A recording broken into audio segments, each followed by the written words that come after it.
Good day, students. How are you today? I hope you are all in good condition. By the way, I am Miss Judith Maravillas, and for today, I am going to discuss the topic about the hierarchical taxonomic system of classification. Now, let's define what is a taxonomy. So, it is said that taxonomy is literally means an arrangement law. It is a branch of biology dealing with the identification, naming, and classification of organisms. So as we all know, class, there are different organisms living in this world. They have different forms, characteristics, cells, how they grow and reproduce, where they live, and what they eat. So as a human, it is hard for us to know or understand the classification and to analyze them in proper or ordered manner.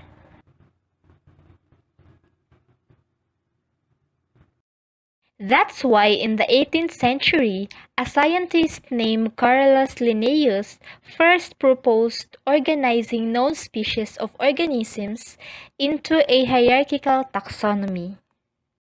The hierarchical taxonomy that Carolus Linnaeus proposed is known as the taxonomic Linnaean system, or also known as the Linnaean system. So it is the process of arranging various organisms into successive levels of the biological classification, either in a decreasing or increasing order from domain to species and vice versa. So this system is based on similarities in obvious physical traits of an organism. It consists of hierarchy of taxa. So when we say taxa, these are the domain, the kingdom, the phylum, the class, the order, the family, the genus, and the species. So this hierarchical taxonomy also used by biologists to establish the classification of the organisms. Kasi nga, mas napapadali nating maklasify yung isang organism when we are using this kind of system or yung tinatawag nating the hierarchical taxonomic system. Now, I am going to discuss one by one the different taxonomic ranks. The first one is the domain. So this is the highest taxonomic rank of organisms in the three-domain system of taxonomy designed by Carl Woese. The tree of life consists of the following. We have the bacteria, in which these are the single-celled microorganism with prokaryotic cells. The second one is the archaea. It is any of a group of single-celled prokaryotic organisms. And the last one is the eukarya, in which it is any cell organism that possesses a clearly defined nucleus. So an organism in this rank can be classified if it is either the bacteria, the archaea, or eukarya according to their cell nucleus. So if an organism has a single-celled prokaryotic organism, then it belongs to archaea, and so on. The second one is we have the kingdom. So the kingdom, this is the most basic classification of living things. Currently, there are 5 kingdoms. We have the Animalia, the Protista, the Fungi, the Monera, and the Plantae. So living things are placed into certain kingdoms based on how they obtain their food, the types of cells that make up their body, and the number of cells they contain. So kingdom, it only distinguishes plants from animals. Just like, for example, the organism that we classify is an elephant. So obviously, they belong to the kingdom Animalia. So other examples is the trees. So obviously, the trees, they belong to the kingdom Plantae. Next is the phylum or division. This is a taxonomic rank below kingdom and above class. It is called division instead of phylum in plants. This rank attempts to find some kind of physical similarities among organisms within a kingdom. And these physical similarities suggest that there is a common ancestry among those organisms in a particular phylum. When an organism is a vertebrate or has a backbone, it is classified as a chordate. And if it is an invertebrate or it has no backbone, we classify it as a Porifera, Cnidaria, Platyhelminthes, Nematoda, Rotifera, Mollusca, Annelida, Arthropoda, and Echinodermata. So it depends on what organism it is. Next one is we have the class. This is a taxonomic rank fitting between phylum and order. And this was the most general rank in the taxonomic hierarchy not until phylum was introduced. Example of this is a Mammalia because it includes animals that have fur and produces milk. As you could probably guess, organisms of a class have even more in common than those in an entire phylum. We as humans belong to the mammal class since we drink milk as a baby. And you can also differentiate mammals from birds, fish, and reptiles at the class level. Next one is the order. So organisms in each class are further broken down into orders. This taxonomic rank used in classification of organisms, and it is more specific rather than class. And also it constitutes one or more similar families. Around there are 26 orders in class Mammalia such as primates, carnivora, and etc.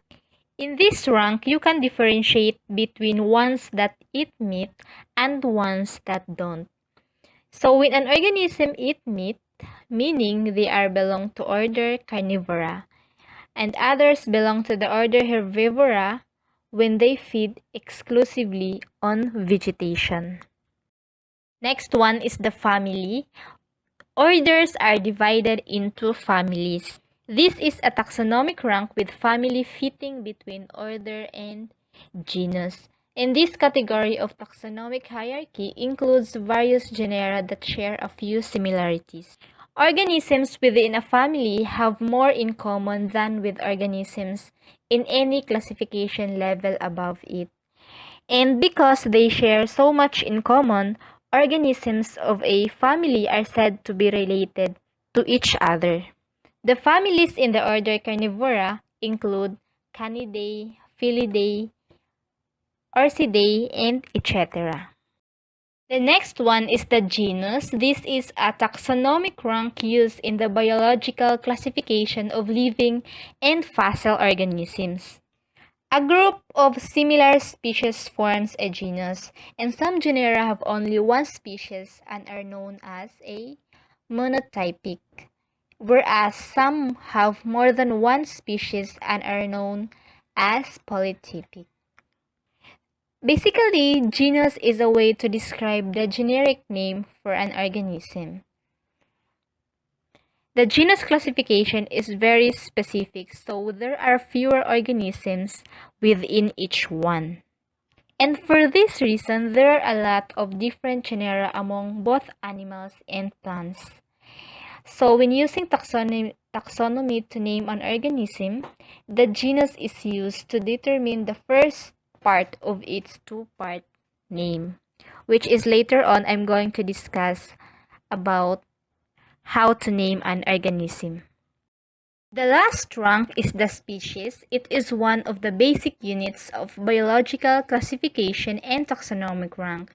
It is often defined as the largest group of organisms capable of interbreeding and producing fertile offspring.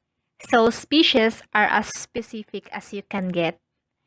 It is the lowest and most strict level of classification of living things.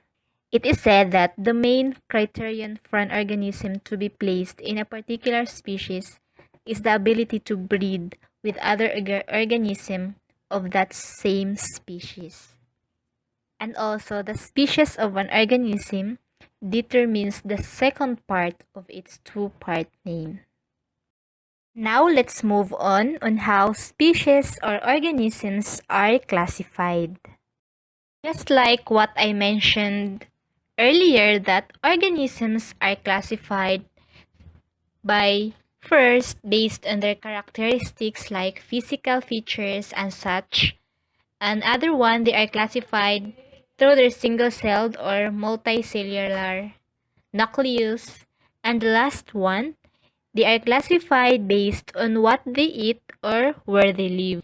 Since we all know that organisms have many differences, but of course there are also similarities.